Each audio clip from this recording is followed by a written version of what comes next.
오늘은 영의 눈으로 자화상을 회복하라 라는 제목으로 말씀을 나누고자 합니다. 코로나 바이러스 사태를 지켜보면서 인간의 가치가 과연 어디에 있고 인간의 가치는 무엇인가 하는 것을 생각하게 됩니다. 예수님이 이 땅에 오신 이유는 쓸모없는 인생은 없다는 것을 보여주시기 위하여 이 땅에 오신 겁니다. 16세기에 중세 로마 카톨릭 국가인 프랑스에서 개신교인들이 생겨나기 시작했습니다. 그리고 그들은 말씀을 사모했고 설교 듣기를 좋아했으며 예배하기를 즐거워했습니다. 사람들은 이들을 깔뱅주의자라고 불렀습니다. 보통 우리는 그것을 칼빈주의자라고 하죠. 깔뱅주의자 그렇게 불렀어요. 오늘날로 말하면 장로교인들이라는 뜻이죠. 그런데 어떤 사람들은 이 사람들을 위그노라고 불렀습니다. 위그노. 중세 로마 카톨릭 교회와 프랑스 정부는 위그노들을 매우 혹독하게 핍박했습니다. 위그노들은 핍박을 당하면 당할수록 밤에 모여서 예배하고 또 말씀을 들으며 서로를 위로했습니다. 때로는 숲속의 동굴에 들어가서 예배하고 때로는 지하실에 들어가서 예배하기도 했습니다. 그들은 끝까지 믿음을 지켰습니다.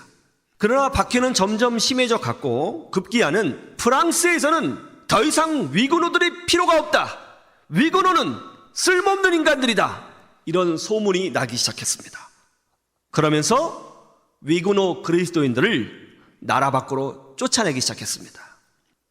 하루아침에 집과 고향을 떠나 쫓겨난다는 것이 얼마나 무서운 일입니까? 정말 무서운 일이죠. 위그노들은 어쩔 수 없이 눈물을 흘리며 주변 나라들로 도망을 가야 했습니다. 네덜란드로 탈출한 위그노가 6만 5천여 명에 달했고 독일로 간 사람들이 3만여 명, 스위스로 2만 2천여 명이 탈출해 갔습니다. 그리고 그 외 영국, 아일랜드, 오스트리아, 스웨덴, 벨기에, 미국 등으로 쫓겨나게 되었습니다. 그런데 놀라운 일이 벌어졌습니다. 프랑스에서는 쓸모없는 인간이야 이런 소리를 들었던 위그노들이 하나님의 놀라운 은혜와 또 하나님께서 주시는 지혜의 역사로 말미암아 가는 곳곳에서 하나님께서 보여주신 기적을 만들어내기 시작했습니다. 스위스로 탈출한 위그노들은 그곳에서 시계를 만들기 시작했습니다.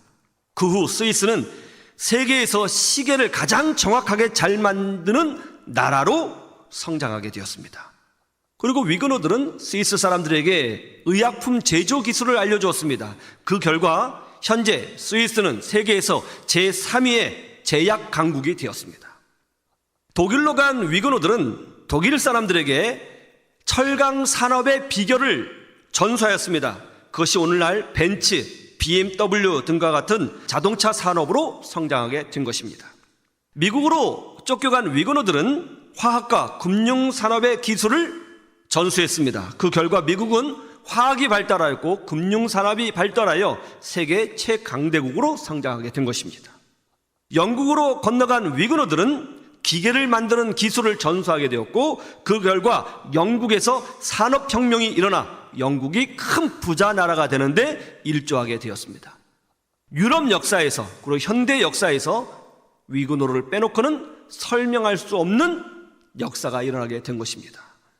프랑스 사람들은 장로교인들을 위그노들을 향하여 쓸모없는 인간이야 그렇게 이야기를 했습니다. 그리고 박해했습니다. 그러나 하나님은 예배를 사모하는 그들을 축복하시고 기도하는 그들에게 지혜를 주셔서 이 세상에서 가장 귀하게 쓰임받는 사람으로 만들어 주신 것입니다.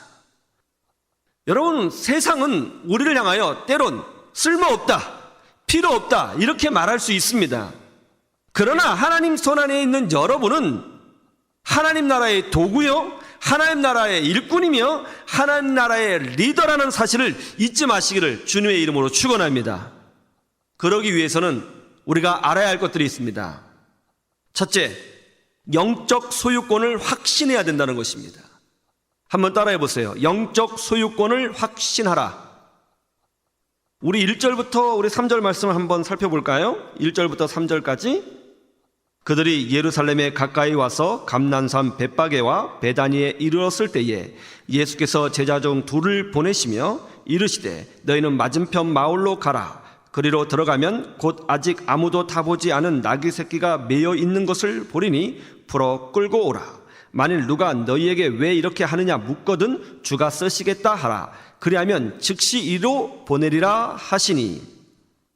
수많은 군중들이 예수님을 따랐습니다. 군중은 곧 권력이죠.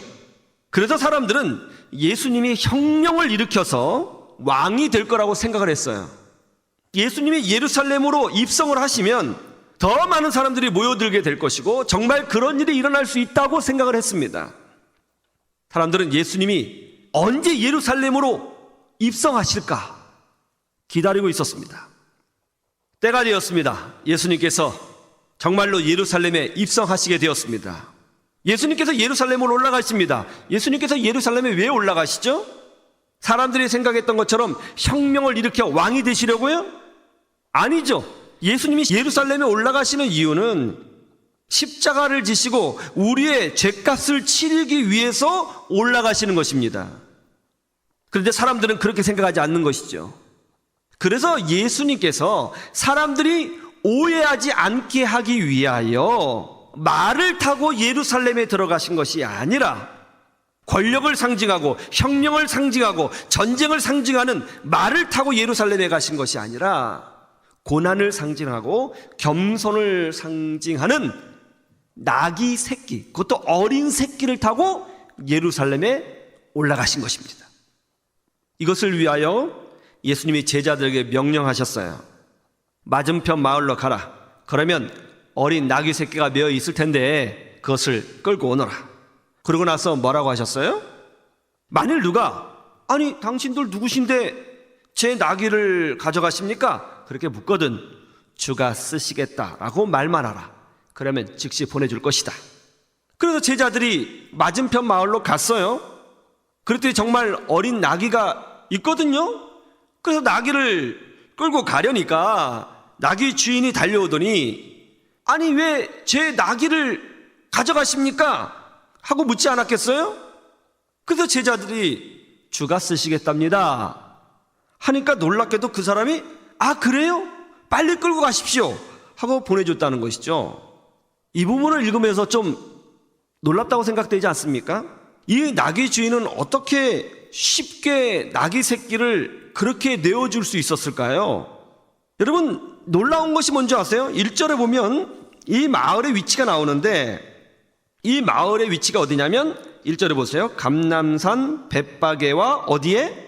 베다니에 이르렀을 때예요. 그리고 그 베다니의 맞은편 마을이에요. 그러니까 멀리 떨어지지 않았어요. 거의 골목 하나를 두고 길 하나를 둔 마을이에요. 그러니까 이 동네도 베다니예요. 베다니가 어디죠? 베다니는 빈민촌이라는 뜻이에요. 가난한 마을이에요. 먹고 살기 힘든 마을입니다. 여기에서 나귀 새끼는 그 사람의 전 재산일 수도 있습니다. 귀한 거예요. 이렇게 귀한 거를 어떤 사람이 와서 그냥 가져가겠습니다. 그랬더니 예 가져가십시오. 쉽게 내어줄 수 있겠어요? 어떻게 이렇게 할 수 있었을까요? 아마도 우리가 성경 전체를 살펴보고 마태복음, 마가복음, 누가복음, 요한복음 전체를 살펴보면 이런 일이 일어났을 것이라 유추할 수 있어요. 그 전날 밤에 하나님께서 이 나귀 주인에게 메시지를 이미 주셨던 것이죠. 아마 꿈을 통해서 주셨던지 천사를 보내서 주셨던지 어떤 메시지를 주신 것입니다. 어떤 일이 느닷없이 발생한 것은 근거 없이 일어난 것이 아니라 뭔가 그 전에 배경에 사건이 있었던 거예요. 천사를 통해서 꿈을 통해서 준비시켰던 것이죠. 내일 젊은 청년들이 너희 집에 와서 나귀 새끼를 끌고 갈 것이다. 그때 그들을 막지 말거라. 그들은 주께서 보내신 자들이고 주께서 너의 나귀 새끼를 사용하실 것이다. 그러니 그들에게 내어 주거라. 이렇게 했었을 거예요. 그런데 그 다음날 보니까 정말 어떤 청년들이 와서 나귀 새끼를 끌고 가는 거죠. 물은 거죠. 왜 끌고 가십니까? 주가 쓰시겠다고 합니다. 가져가십시오. 이렇게 된 거죠. 그런데 여기 중요한 게 있어요. 중요한 게 뭡니까? 주가 쓰시겠다는 거예요. 주가 쓰시겠다. 세상의 왕이나 세상의 권력자가 쓰시겠다는 것이 아닙니다. 동네 유지가 쓰시겠다는 것이 아닙니다. 세상 정부가 쓰시겠다는 것이 아닙니다. 주가 쓰시겠다는 거예요. 주가 쓰시겠다. 여러분, 아까 말씀드린 위근호들을 한번 생각해 보십시오. 여러분과 같이 교회를 사모하고 예배를 사모했던 아주 순박한 그리스도인들이었습니다. 그런데 세상은 그들을 향하여 쓸모없다고 이야기를 했습니다. 필요 없다면서 쫓아냈어요. 그런데 어떤 일이 벌어졌어요? 하나님이 그들을 사용하셨어요. 주님이 쓰셨어요. 주님이 사용하셨습니다. 그들에게 지혜를 주셨고, 그들에게 능력을 주셨고, 그들에게 힘을 주셨습니다. 유럽 역사에 가장 귀한 존재로 쓰임받았습니다. 그 결과 박해를 받던 개신교가 자리를 잡을 수 있었던 것입니다. 주가 쓰셨던 것입니다. 여러분은 누구입니까? 여러분, 우리는 누구죠? 우리는 누구예요? 주가 쓰시는 사람이에요. 세상 권력이 쓰는 사람이 아니에요. 세상 능력이 쓰는 사람이 아니에요. 우리는, 저와 여러분은 주가 쓰시는 사람이에요. 믿으시기를 주님의 이름으로 축원합니다.